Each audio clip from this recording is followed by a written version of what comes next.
to read Bhagavatam out loud. So in some strategic areas, a couple devotees can have Bhagavatams, and others can read the shlokas from them for auspiciousness, and also others can be chanting at certain times after this lecture or anything like that. Welcome everybody, although I'm a guest here myself. I'm extremely happy to be here in this vibrant community, which includes devotees from many different areas all over North Carolina and Virginia. Anywhere else? Hillsborough, Pennsylvania. Thank you all very much for coming. It's very important that we come together specifically to give blessings and goodwill as other devotees move forward in their spiritual life. And that's what we're seeing here today. This is a ceremony. Ceremonies are specifically meant to demarcate important passages in the lives of devotees, make them memorable, and to impress on the consciousness very deeply the importance of them. So this is one such ceremony which is vitally important today in the lives of all of us, and especially in the lives of Nikhil and his family who have come here today. And Shilpa, Vidvan, and Hart, thank you very much for coming all the way. And all of you, Hare Krishna. Hare Krishna. Some familiar faces of God brothers and God sisters, extremely touching as the years go on. The association that we have becomes even more valuable. The nature of the material world is that at every moment it is enervating, means takes away our energy, and therefore for those who are on the progressive path of life, is a way to revive oneself at every moment, specifically by remembering Krishna. Shastra advocates that, or at least starting with Krishna's instruction in the Bhagavad Gita, it says, always remember me. If one simply remembers Krishna, then there's no difficulty in life. As Kaviraj Goswami says in the Chaitanya Charitamrita, those who remember Lord Chaitanya can find difficult problems become very easy to solve. And those who forget him find that even easy things become difficult. So we'll begin tonight with the traditional purification rites that Prabhupada included in all his ceremonies by chanting mantra, which is very beautiful. This mantra says that whatever condition of life one may be in now, by remembering the lotus-eyed Lord, one becomes purified inwardly and outwardly. So I'll say the mantra and then everyone can repeat, and then we'll Nikhil Prabhu and our priest for the day, Naimiṣāraṇya Prabhu, will perform Achman, which is also a purification by sipping water, but before sipping the water, saying the name of the Lord into the water, and then sipping that water. This is something that's done in practically every culture. I see in Japan, in front of every temple, they have a little fountain and bamboo cups. Before you enter the temple, you take some water for purification. You ring a bell. You remember the Supreme Personality of Godhead. And many other cultures have a similar. So please repeat after me. Om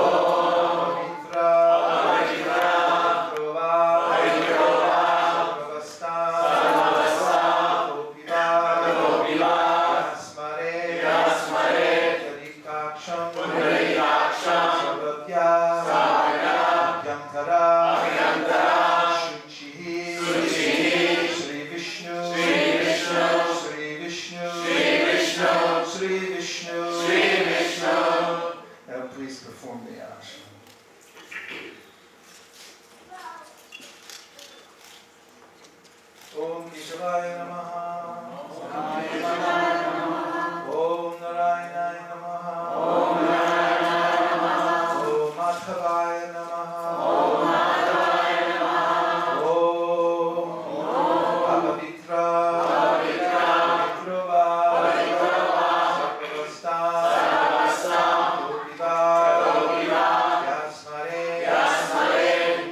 Pundarikaksham Sarvagya Abhyantara Suchihi Sri Vishnu Please perform Vaisesika.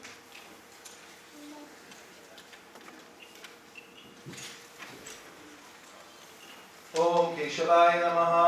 Om Keshavaya Namaha. Om Narayanaaya Namaha. Om Narayanaaya Namaha.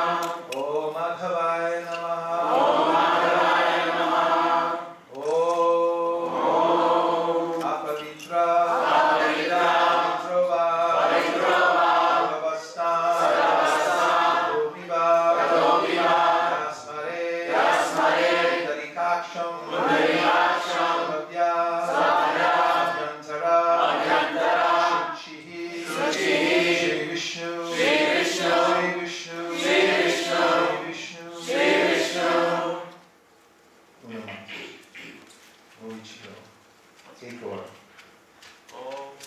Om Keshavaya Namaha.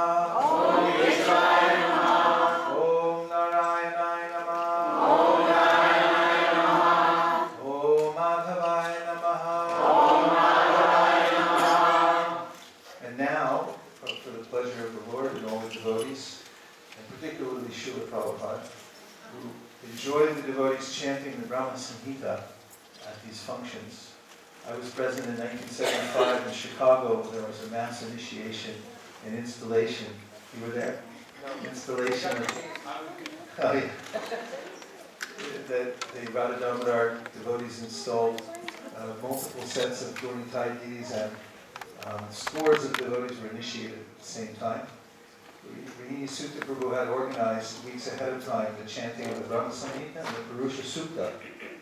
And after the ceremony, Prabhupada commented, it wasn't common at the time, it hadn't been done before, that he very much liked the recitation of these two stotrams. So we won't do the Purusha Suktam tonight, but we will do the Brahma Samhita together. And together is the key word. Sing it melodiously, and we'll relish the meanings as we say them and remember the Supreme Personality of God. Ishvara, Krishna, Samchidananda Vigraha, Anadiyadi Govinda, Sarvakaranam, Chintamani Prakarasanma Sukhavarishya, Laksha Videshu Sukadira Vipalayantam, Lakshmi Sahasra Satasangrama Sevyamanam, Govindamadi Purusham Tamaham Bhajami.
obeisances to the lotus feet of divine Vaisesika Prabhu, who, by his adherence to the orders of his spiritual master, gave benediction and is continuing to give benediction to the souls all over the world by his strict faith in the order of Sri Chaitanya Mahaprabhu to distribute everywhere the holy name of Krishna, the Srimad Bhagavatam, the Bhagavad Gita. And I offer my obeisances to Sri Sri Radha Golokananda Gopal, who suddenly appeared here today. The Sri Panchatattva, who came to bring the rains of mercy to the world and danced everywhere, not considering who was a fit or unfit candidate, simply gave the process of Krishna consciousness to everyone. Chaitanya Mahaprabhu went everywhere. He also sent his followers, like Lord Nityananda, his name expansion, to go door to door to give people mercy. So we offer them our obeisances today on this very special day. Our obeisances to the 6 Goswamis of Vrindavan, whom we are following. We are Rupanugas, followers in the footsteps of Rupa Goswami, and the other Goswamis like Sanatana Goswami, all of whom were the direct disciples of Sri Chaitanya Mahaprabhu, and who showed by example and through their writings, sifting through all the Vedic literatures and bringing out the essence, specifically so that in this age, anyone could take up the process of devotional service. They did this out of a sense of compassion, knowing what was at stake in Kali Yuga. That although people have attained the rare human birth, it's very easy to squander the whole thing from pillar to post. And therefore, wanting to see that people would have an opportunity to make it the best use of the human form of life, they compiled the literatures and gave the essence of the teachings of those literatures and the teachings given to them directly by Sri Chaitanya Mahaprabhu.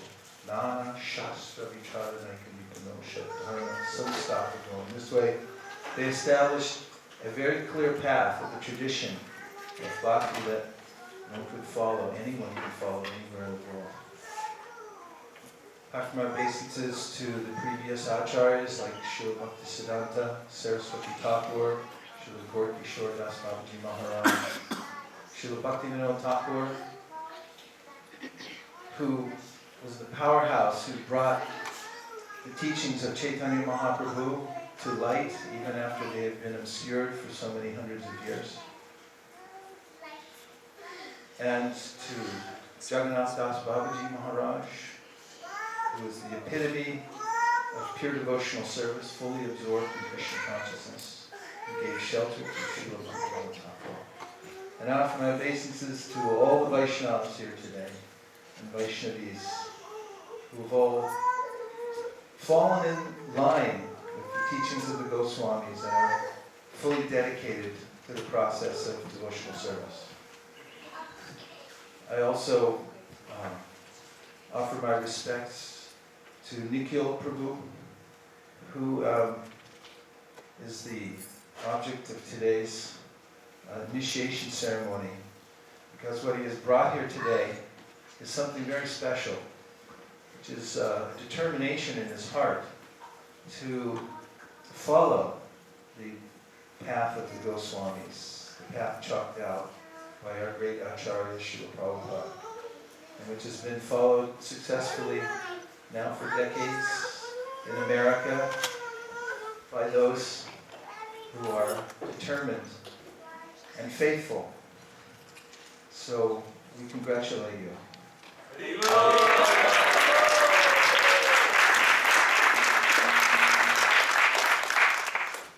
This kind of faith that Nikhil has makes a difference all over the world. Everyone has some sort of faith. Krishna tells in the Bhagavad Gita, 17th chapter, that according to the kind of association we get in the material world, our faith is colored in a certain way. But those who get association with Vaishnavas, develop a very pure faith.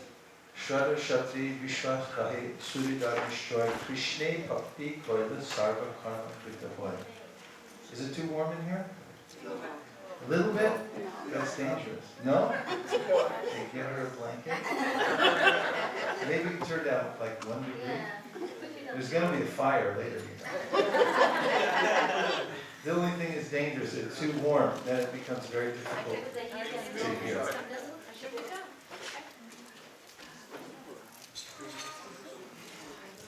In fact, it's impossible to be comfortable in this world. Everyone okay? Yeah. All right. Everyone take a breath.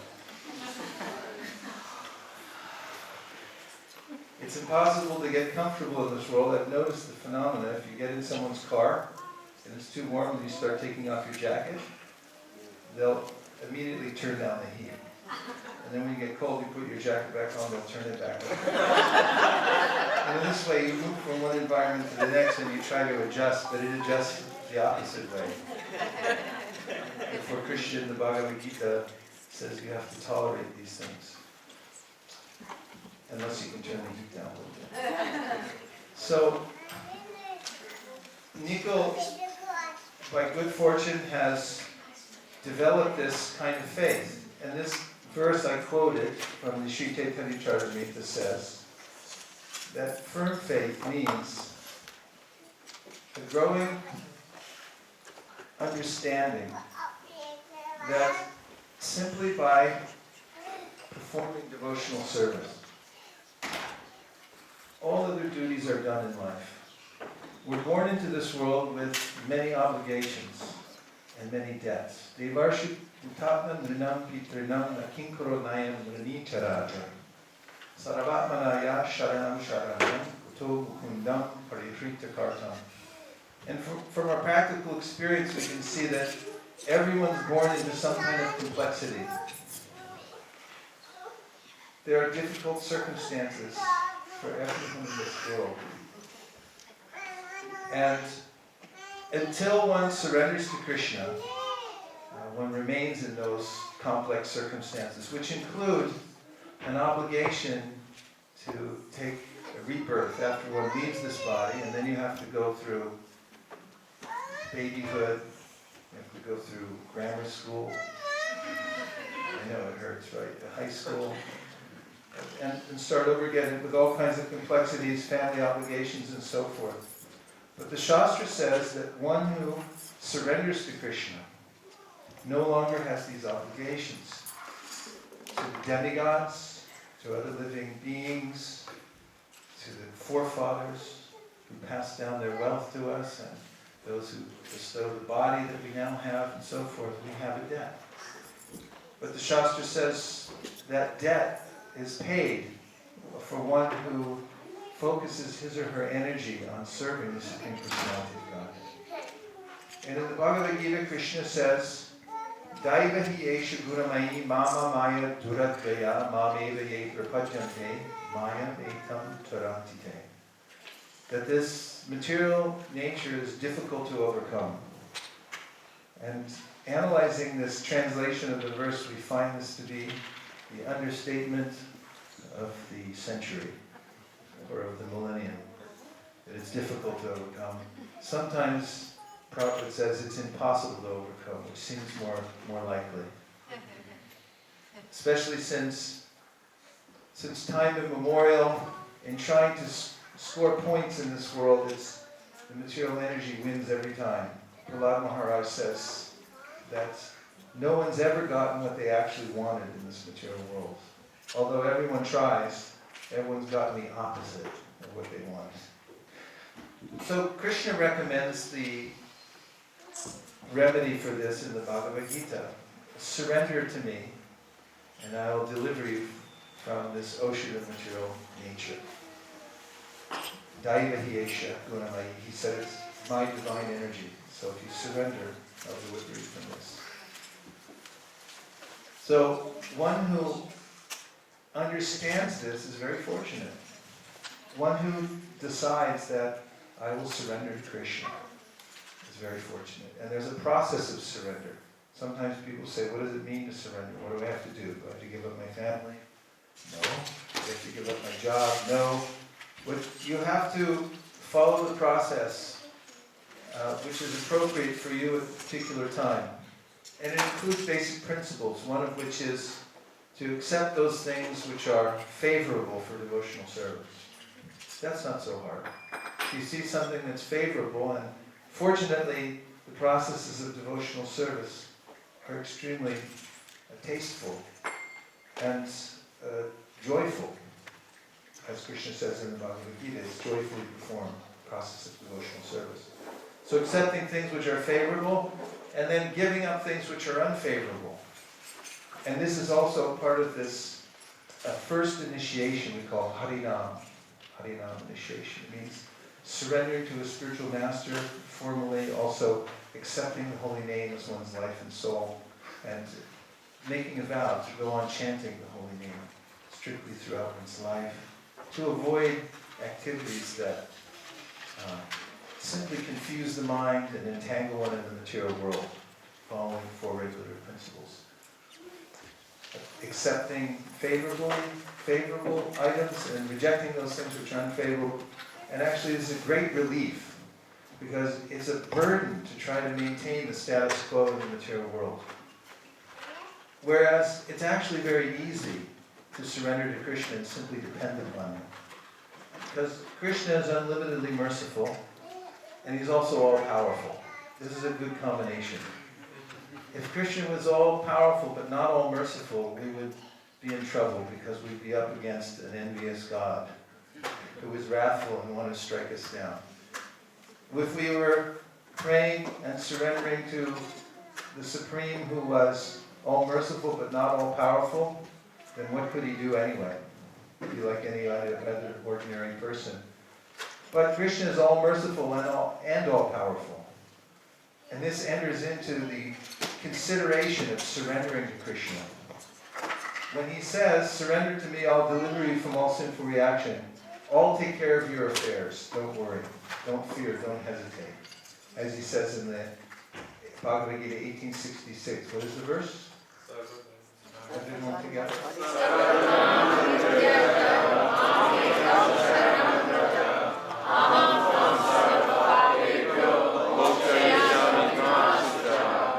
The greatest offer of all time. Just surrender unto me, I'll take care of all your affairs, don't worry. Doesn't that sound pretty good? If someone comes in here and says, all right, line up over here, I'll take care of all your affairs. You just fill out this paperwork, and you tell me what all your problems are, all your difficult affairs, the complexities in your life, and I'll deal with it. He has a briefcase, nice set of clothes, drove up in a good car. He said, maybe you can do something for me. You might line up, right? But then you might think, well, what's the catch? And besides, it's just an ordinary man. There must be, some fault somewhere. But if Krishna says it, and if you believe it, this is faith. You believe Krishna is the Supreme Personality of Godhead. He's all-powerful and all-merciful. He says, surrender to me, I'll deliver you from all sinful reaction. Do not fear, do not worry, do not hesitate. What sweet words those are. And therefore we call this sweet surrender. That I heard it from the Bhagavad Gita, Krishna speaking directly to me in his words in the Bhagavad Gita. I believe it. I believe what Krishna says. I'm speaking for Nikhil, what he's saying in his heart. I believe Krishna's words in the Bhagavad Gita. If I surrender unto him, then he'll deliver me from all sinful reaction. And now, do not worry, do not fear, do not hesitate. This hesitation can lead to complexity also. Because there's the law of diminishing intent. I intended to do something. A lot of people almost do something also. That's almost worse. If some of you come home and your spouse says to you, Purva, I almost cooked you dinner. I was thinking about it, I just didn't do it. Does that count for anything? Or does it make it worse? It makes it worse, thank you. So a lot of people almost do something, a lot of people hesitate, therefore Krishna says, don't hesitate, don't worry. Just surrender to me. And so this is an act of surrender. This is one of the primary acts of surrender mentioned in the Shastra, Adal Guru Ashrayam. One should take shelter of the Guru. And one should, following scripture, go through the process of initiation, proper initiation. It's mentioned as an actual process given in the Shastra. Yata kanchana kamyati kamsyam rasa vidanata tata diksha vidanena dvijatvam jayate mridam. The Hari Bhakti Vilas says that just as through the alchemical process of mixing certain metals, one can come up with gold. There's a process of doing that, through the proper process. And on a morning walk, which you're probably all familiar with, Prabhupada's mentioning that there's a process. And Tamal Krishna Maharaj wanted to know right away, Prabhupada, what's that process? So it's in the Shastra. All the devotees were asking, how do we find it? It's lost in obscurity, apparently. It's not, such technology may not be apparent, but Prabhupada said it's in the Shastra, therefore this was possible for yogis and those who had some knowledge how to create gold through alchemical process. But in this example, Sanatana Goswami says, similarly, through the process of following the scripture, accepting initiation, as Nikhil is doing today, this is a standard authorized process, that one can transform oneself. One's transformed into a higher state. That is, when we're born into this world, there's a way in which we're like all the other animals. But then, when we take a second birth, which means accepting initiation, we attain a new category of existence. This Sri Chaitanya Mahaprabhu describes in talks with Sanatana Goswami.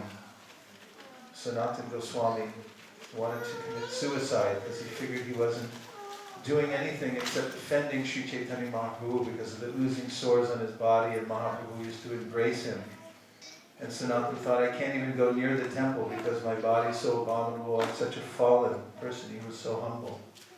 And he had it in his mind the idea that he would commit suicide when the Rath Yatra started and the Lord Jagannath came out of the temple. Sanatana Goswami thought, in the presence of Sri Chaitanya Mahaprabhu, I'll throw myself under the wheel.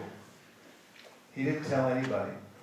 But one day Sri Chaitanya Mahaprabhu approached Sanatana Goswami and Haridas Thakur, who were rooming together in a small hut near the Jagannath temple where Chaitanya Mahaprabhu would visit every day.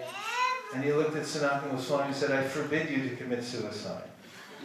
At that time, Sanatana Goswami could directly understand how Sri Chaitanya Mahaprabhu was omniscient, could directly understand his mind. He said, that is, Chaitanya Mahaprabhu said that if I could attain Krishna by committing suicide, I would have done it many times already. And then he told Sanatana Goswami that actually this body is not your property. It belongs to me. You've already surrendered to me. You've given me your body. Therefore, it's not your property anymore. I need this body to spread Krishna consciousness. I need you to go to Vrindavan and to reveal the pastimes of Krishna in the holy places, excavate them, to write scriptures, and reveal to the world. And in this way, Sri Chaitanya Mahaprabhu described how Sanatana Goswami did not have a physical body, although we saw him walking around, others saw him walking around, and moving about just like everybody else. He had what is called the sadhaka deha. That means a practitioner's body, which is different from an ordinary person's body. How is it different? By the law of full engagement in the service of the Lord. As Krishna says in the Bhagavad Gita, Brahmarpanam brahmahavir brahmagnau brahmanohutam brahmaiva tina gantavyam brahmakarma samadhina. That when you engage any article fully in the service of the Lord, for instance, there are these articles meant for offering ghee into the fire, like this spoon. If you could hold it up. This spoon is mentioned, although it looks like wood, because it's being directly used by the priest to offer oblations into the fire, then the spoon becomes transcendental, eyes. Just as if you take an iron bar and you put it in the fire, it becomes hotter and hotter until it becomes red hot, and then it becomes just like fire, there's no difference. So similarly, Anyone who uses their body in the service of the Supreme Personality of Godhead attains a spiritualized body, or a sadhaka deha. It's being used only for the service of the Supreme Personality of Godhead. This is the meaning of initiation, that one is admitting what is actually the truth, and that is, this body doesn't belong to me, it belongs to the Supreme Personality of Godhead, and I'm agreeing now to use it in His service. So this is a great act of surrender, sweet surrender. Bhaktivinoda Thakur describes the process of initiation as being in 5 steps. Should I describe them? Okay, this is called Pancha Samskar. Samskar means there's an impression left. I was talking today to Naimiṣāraṇya Prabhu. He was telling me about one godbrother who almost drowned in the Ganges. And he lived. But just before he thought he was going to die, and he thought, maybe I'll think of Krishna, instead he was thinking of the television ads that he listened to when he was a kid. Wrigley's gum commercial going through his head, and he was remembering how powerful are the impressions we gain in this world as we walk around. So samskar means that, is everyone okay? One more deep breath.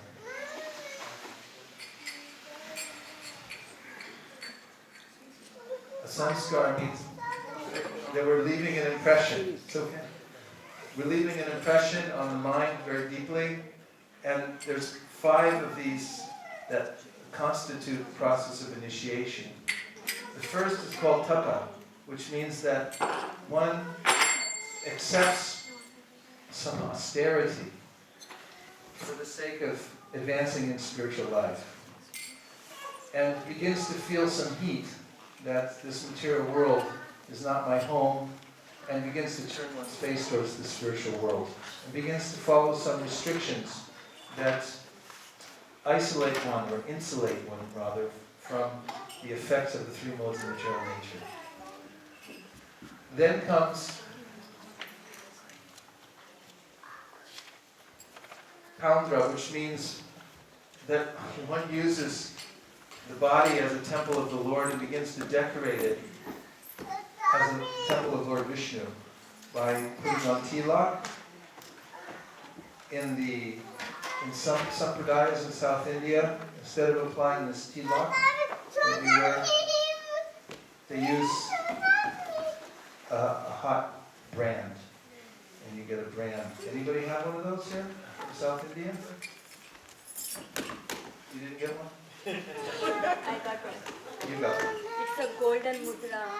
Shank and chakra you get. Shank and chakra. Ladies get 2. Ladies get 2. And gents get like how you put all the mudras. And gents get them on the arms. They're burned into your skin. So Chaitanya Mahaprabhu didn't embrace that. So we're lucky to have it.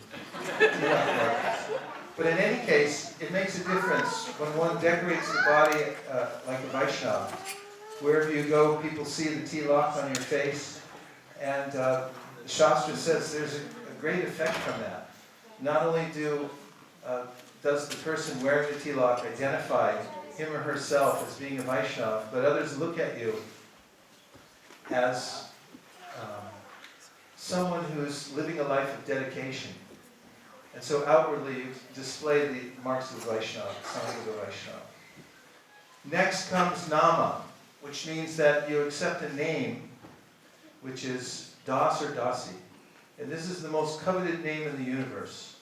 People think Rockefeller, or I don't know whatever the big names are these days. Birla, Tata. But actually, the most coveted names in the universe are Das or Dāsi, which means servant. And I remember the first time I came in contact with the devotees. Actually, I first saw them in a magazine. I used to see them on the street, but when I got a Bhakti-Guided magazine and started reading who they were, I saw that they were all called Das or Dāsi. And I was thinking, how do I get one of these names? I want to have one of those names. And there's a process through which one takes this name, Das or Dāsi. It's a very elevated position. If you go anywhere in the world among civilized society and someone asks your name and it ends in Das or Dāsi, people will regard you very highly. And in fact, knowing how the culture of the Sampradaya works, people who understand that means that you're following certain restrictions, that you're following Four Regulative Principles, will honor you wherever you go. And in fact, when the devotees first went to India with Prabhupada, after he had come to America and successfully brought many people to Krishna consciousness, and they performed kirtan down the streets of Navadvip, people were coming out grabbing handfuls of dust wherever they had stepped, and they were smearing it on their bodies. And when they went to Sharat, the people were coming out and worshipping the devotees. And Prabhupada commented that because you have dedicated your life to chanting Hare Krishna and you're following the Four Regulative Principles, you'll be worshipable wherever you go. This is the fact. And the highest position that one can attain in this world is Dāsa or Dāsi. In fact, even Lord Balaram considers himself as a Das. He wants to serve Krishna. Even Lord Narayan wants to serve Krishna. Everyone covets this position of a Das or Dasi. So this step in the Pancha Samskara of initiation, meaning that one accepts this name, Das or Dasi, means that one fully embraces this idea that the highest position in this world is to become a servant. And that is a great relief, because it's very difficult to be the center of attention in this world. It's very difficult to be the enjoyer. That's true. But it's very sublime. Actually, it's a sublime feeling to be a servant. You'll be welcomed everywhere you go, and you'll also see unlimited opportunity, because wherever you look, you'll see opportunities for service. Especially engaging in the Sankirtan mission of Sri Chaitanya Mahaprabhu. Those today, we just went out, 65 devotees. We went out door to door, shop to shop, street to street, 65 devotees. And as we were driving around, meeting people, talking to them about Bhagavad Gita and so forth, on the way home, we noticed all the devotees were looking around and just seeing, where's the next opportunity? Aditya Narayan Prabhu was pointing out, when you're in the fire of Sankirtan, you look at everything differently. You see shopping centers and you see Sankirtan. You see apartment buildings, you see Sankirtan. You see people walking down the street and you think, that guy would take a book. You see the world in a different way. This is the designation of Das. You align yourself with the desire of the Supreme Personality of Godhead. What is His wish? And you try to serve that through the parampara, taking the orders of your direct spiritual master, who's taking orders from his or her direct spiritual master. And in this way, like Prabhu said, it's like a corporation. If you please your direct authority, then naturally it'll go up line and you'll be promoted. Initiation is a big promotion. It's a big promotion in the corporation of Sri Chaitanya Mahaprabhu. Congratulations.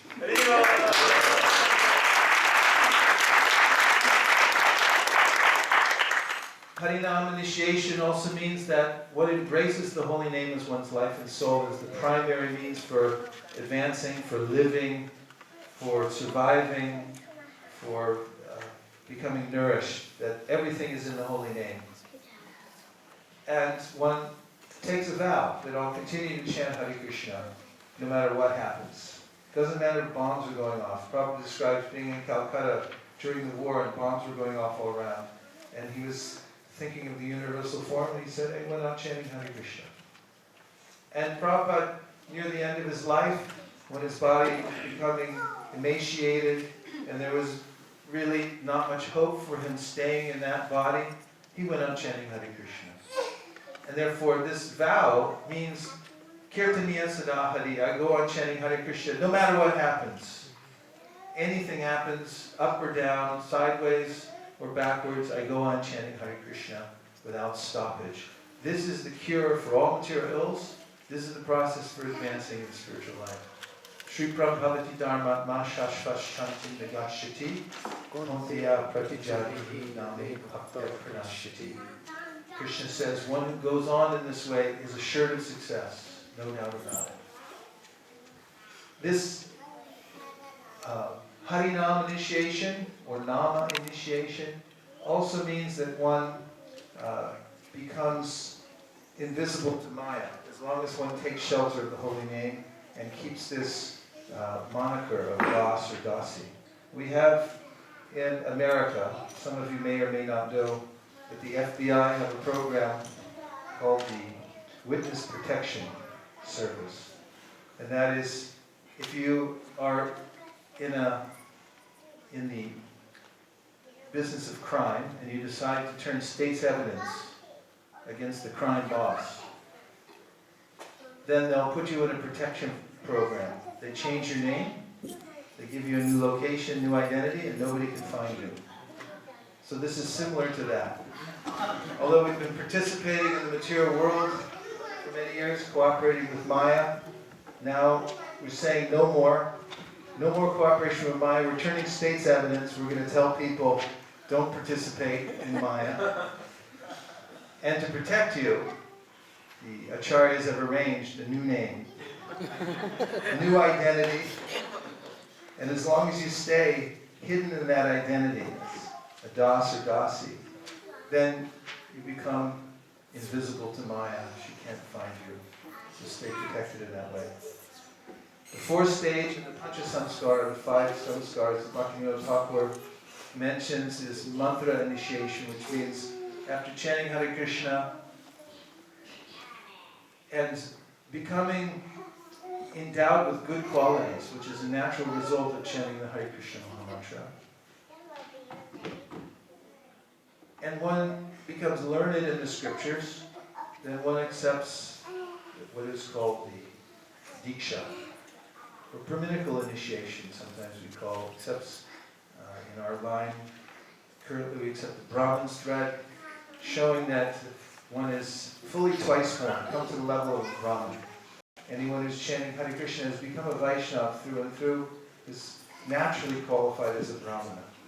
And from that position, in that initiation, one receives the esoteric secret mantras which are passed down through the cyclic succession.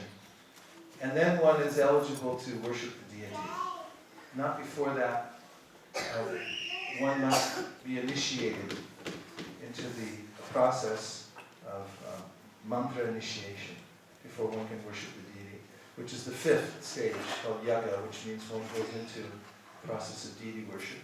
These 5, Prabhupada has encapsulated in his process of bringing people to the highest stage of life through the process of surrender, step by step, accepting some tapasya, then becoming outwardly marked as a Vaishnava or a Vaishnavi, accepting the name of Krishna as all in all, taking a name for oneself, and then the mantra, and then performing deity worship.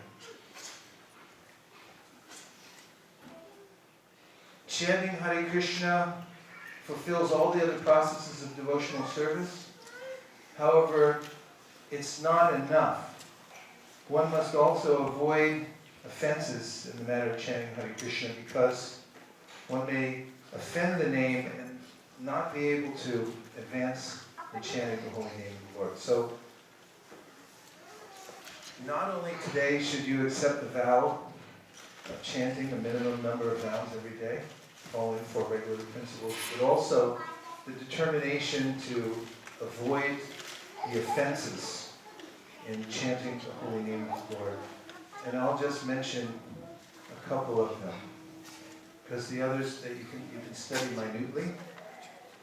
But one is, and the first listed, is to criticize, to vilify, to blaspheme devotees of the Lord who have dedicated their lives to teaching others about Krishna.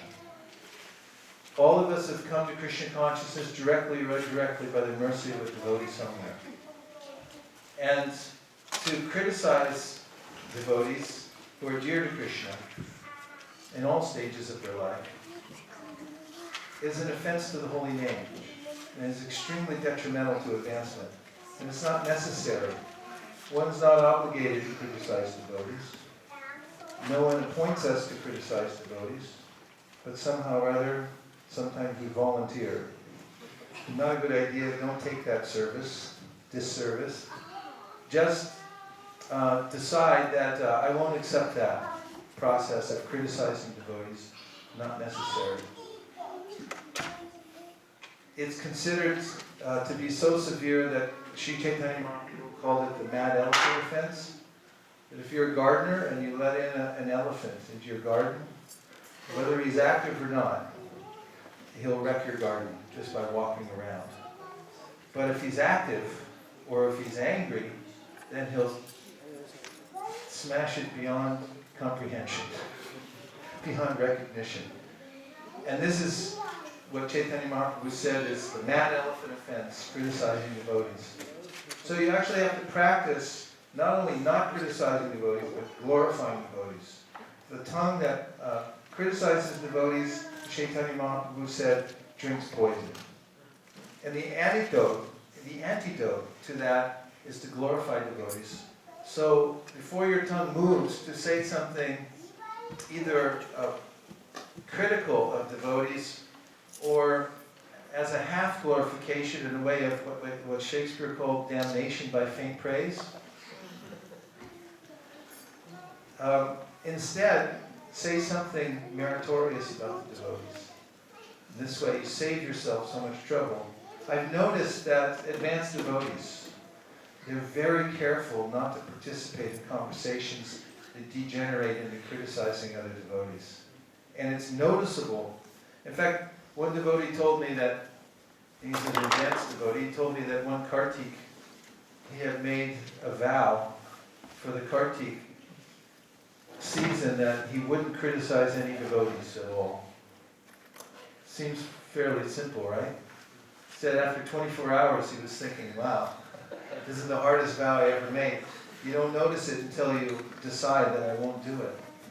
And you do notice that when others are around, it won't degenerate into that kind of conversation, criticizing other devotees. It's a good practice. So if you stick to that practice and control your tongue and don't criticize devotees, and I've never heard you criticize devotees. So just continue to cultivate that. And that will protect you and protect your cultivation of the chanting the holy names. And another of the offenses is to maintain material attachments, even after understanding many instructions. Have we heard many instructions about maintaining material attachments? Is everyone with me still? Has anyone ever heard about it in their readings or their cultivation of devotional service, reading the devotional scriptures, anything about not maintaining material attachments? Yes. You've heard lots? Can anybody think of one?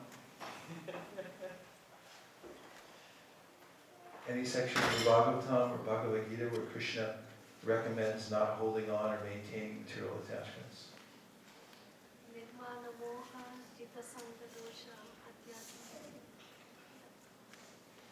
This nirmana moha, giving up moha and mana.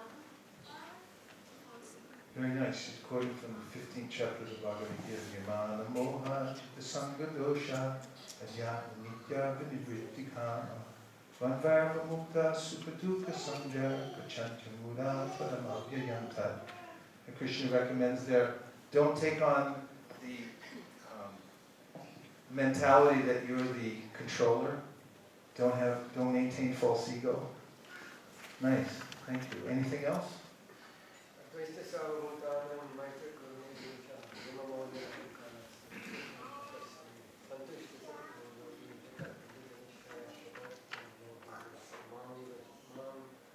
Vaisesika samshaya. Any translation? Don't be envious of any living entity. Be a friend to all living entities. Be merciful. Don't think anything is mine. Be free from the bodily conception of life. Be free from the dualities of happiness and distress. always be satisfied as a yogi. Itatma Dhrinanishtaya. Be determined.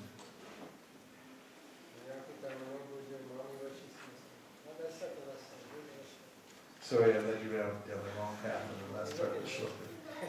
In any case, she gave us some very... Yes? Sufficient. These are all instructions given by Krishna, and one should take them to heart, because they're very sweet. And on the other side, maintaining material attachments takes a lot of work. It means that just like when you maintain a house plant, you have to make sure it's watered, you have to make sure it has light. So similarly, there are unwanted things within my heart, and if I decide to maintain them, it takes a lot of struggle and work. So Krishna is giving permission, don't maintain those anymore. Just maintain your steady devotion to me.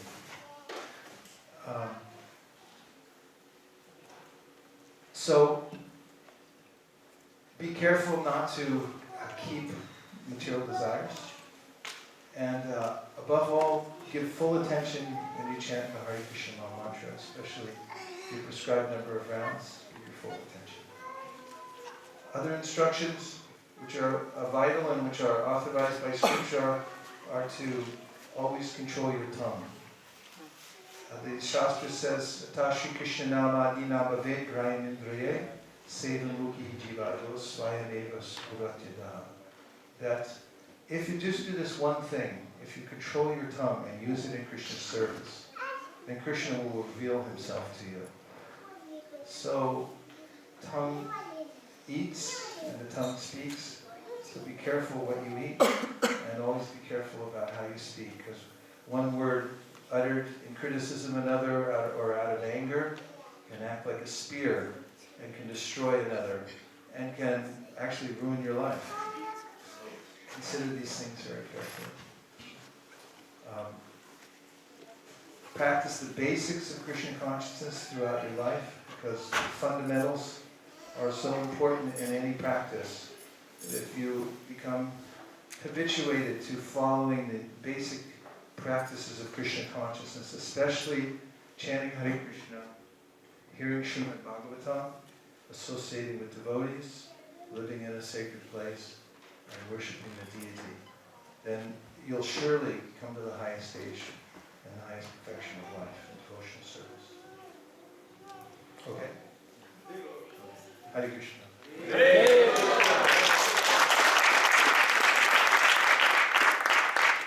Is anyone, pardon me? Fifth what? Four of what? Samskara. Number 5 is the deity worship.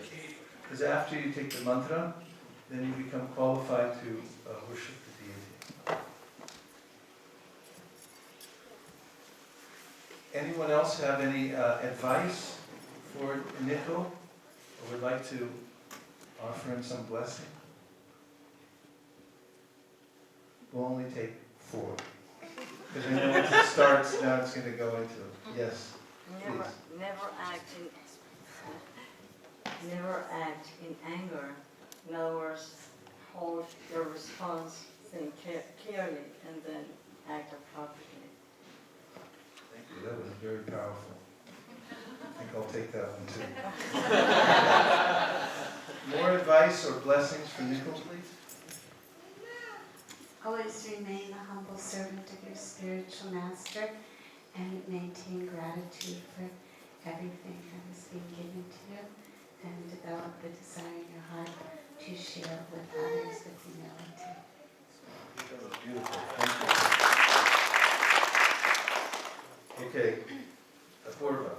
He's a good blessing giver. He's got such a generous heart, always giving blessings. May Krishna bless you with pure devotional service and grant you eternal shelter at his lotus feet.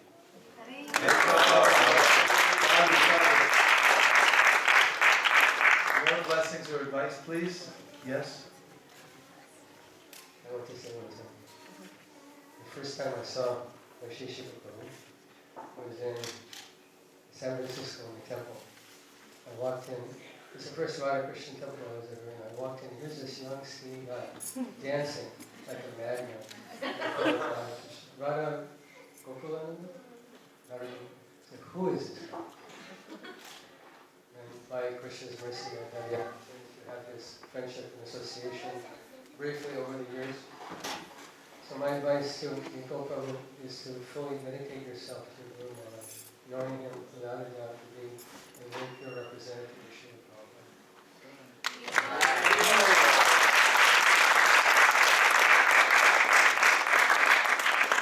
Now I'm getting benedictions, so let's keep this Pray for where's Pardon me?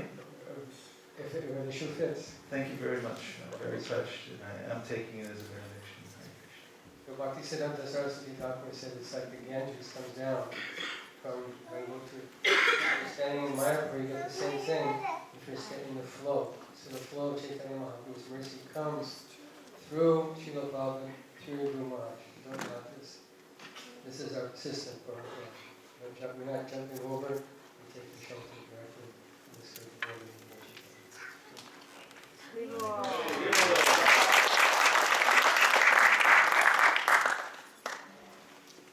the One more? Richard Sainer surely wants to.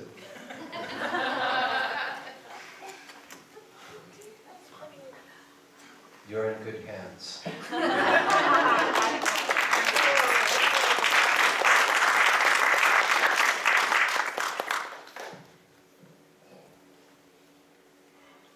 Okay. Can you handle any more? That was wonderful, thank you. So, now, unless anybody has anything to add, we'd like to give Nikhil the neck beads. These are neck beads that are Tulsi, keeping Tulsi in one's life, keeping close to Tulsi. One devotee was telling me a story from the Puranas about a man who was sinful. His life was mixed. And Yamaraj, his agent, came to pick him up. And as soon as the man saw the Yamadutas, he grabbed onto the Tulsi plant. And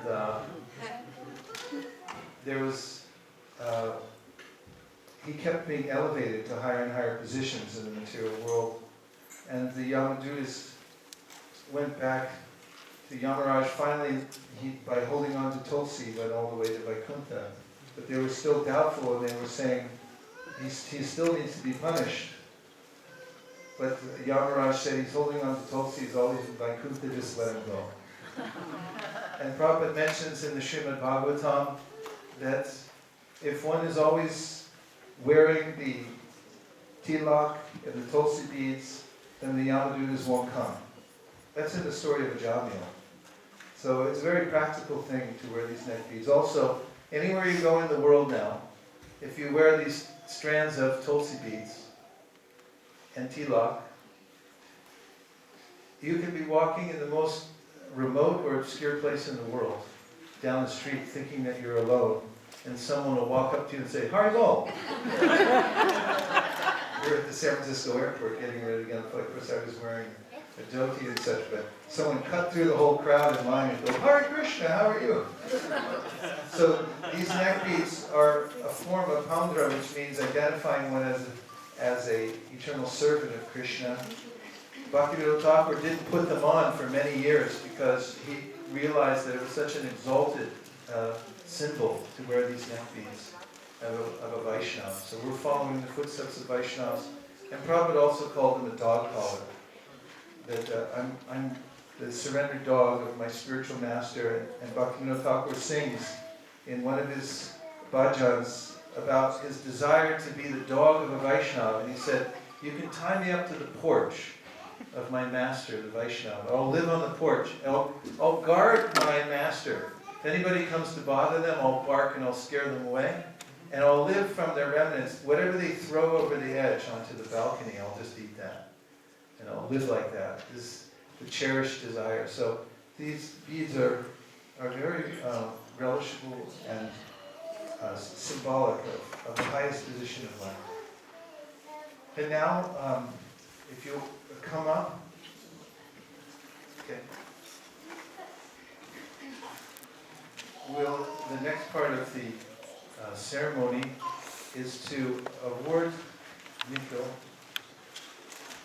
with a spiritual name. And before I do that, we'll ask him what vows he's come here to make today.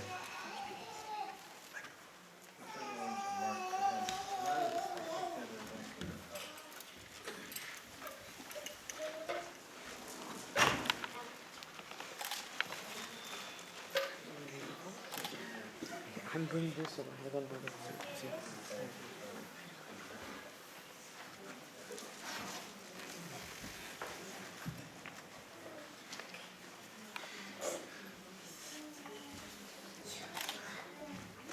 Sit right here. And we're going to give you the microphone. Oh, there's one. Nikhil, everyone listening? Okay. Nikhil, here in front of His Divine Grace A.C. Bhaktivedanta Swami Prabhupada, your spiritual master, Shri Shri Radha Golokananda, and all these exalted Vaishnavas, and soon the sacred fire. What vows have you come here to make? Please accept my humble obeisances of the Vaisesika Prabhupada.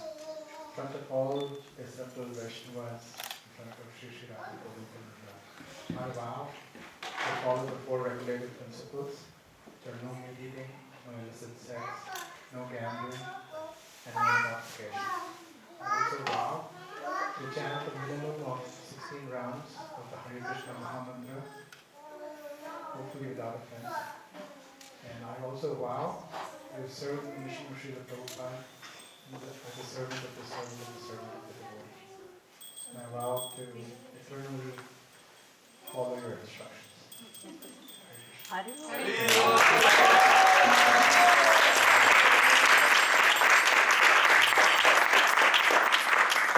Those are very beautiful vows. Also, please, as you're doing now, make a systematic study in Prabhupada's books. Always have a goal of how many pages you're reading and keep through your whole life. Stay close to Prabhupada by reading his books constantly, along with your constant chanting of the Hare Krishna mantra. Please go on taking very, very good care of your beautiful family, because it's very important to give your love and affection to your wife and your children with your heart and soul. And we thank Shilpa Mataji, she's here. Thank you, Shilpa Mataji, for being foundational in the life of Nikhil. He speaks about you a lot and all that you do for him. And thank you very much.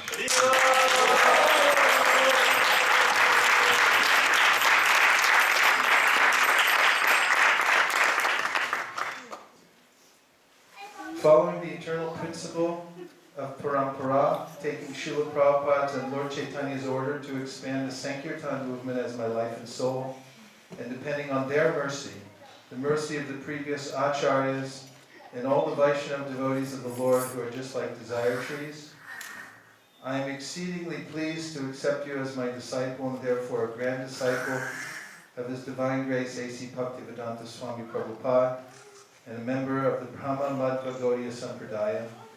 May all of the previous acharyas and the ocean of mercy, Lord Sri Chaitanya Mahaprabhu, shower you with their grace.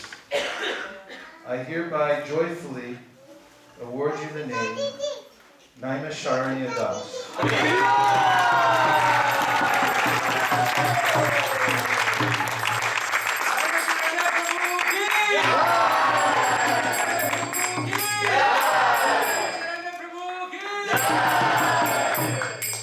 I like this name, Naimiṣāraṇya, very much because it's the place where the Srimad Bhagavatam is spoken. It is a hub of the universe, and it's a resting place for those who have decided to go back home, back to God. It's a launching pad. Launch from there. And I have also a certificate here which is proof of purchase.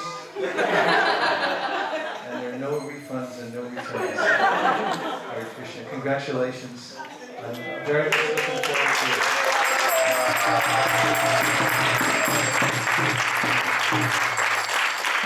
Very much looking forward to having you on the team to spread Krishna consciousness all over the world. Hare Krishna.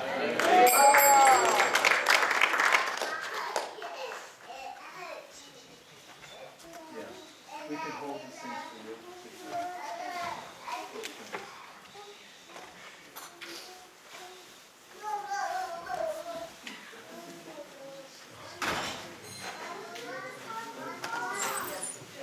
And now we'll have the sacred fire, along with auspicious mantras, to solemnify this ceremony of Nam initiation of Naimiṣāraṇya Dāsa. Prabhu. Hare Krishna. You have enough wood? Everything good? So, what do you take this? Somebody set this microphone for him.